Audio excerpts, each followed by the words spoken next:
சுந்தரேசன் என்கின்ற ஒரு நேர்மையான அதிகாரி தன்னுடைய பதவியை துறந்து வெளியேறுகிறார் என்கின்ற செய்தி படித்தவர்கள் பண்பாளர்கள் மத்தியில் ஒரு மிகப்பெரிய ஒரு தாக்கத்தை ஏற்படுத்தி இருக்கிறது.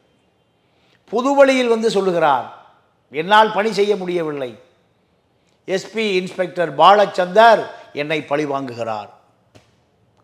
ஒரு காவல்துறை ஆய்வாளர், இன்ஸ்பெக்டர் ஆஃப் போலீஸ், ஒரு டெப்டி சூப்பரண்ட் ஆஃப் போலீஸை பழிவாங்குகிறார். உயரதிகாரி கீழதிகாரி பழிவாங்குவதுதான் வரலாறு. ஆனால் ஒரு கீழ்நிலை அதிகாரி, இன்ஸ்பெக்டர் ஆஃப் போலீஸ், ஒரு டெப்டி சூப்பரண்ட் ஆஃப் போலீஸை பழிவாங்குகிறார் என்ற குற்றச்சாட்டை பொது வழியில் வைக்கிறார். என்னுடைய வாகனத்தை தர மறுக்கிறார். அவருடைய அனைத்து கள்ளச்சாராய தொடர்புகள், ரியல் எஸ்டேட் தொடர்புகள், மணல் கடத்தல் தொடர்புகள் அத்தனையும் நான் குறிவைத்து நான் குற்றவாளிகளை கைது செய்து சிறையிலே போட்டுவிட்டேன்.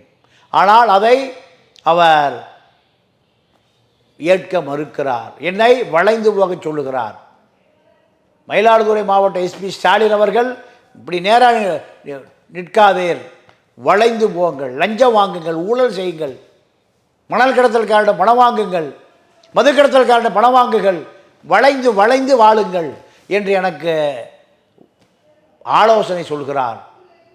இது நடைமுறைப்படுத்துகிறார் அந்த எஸ்பி இன்ஸ்பெக்டர் பாலச்சந்தர். இதுதான் அவருடைய குற்றச்சாட்டு.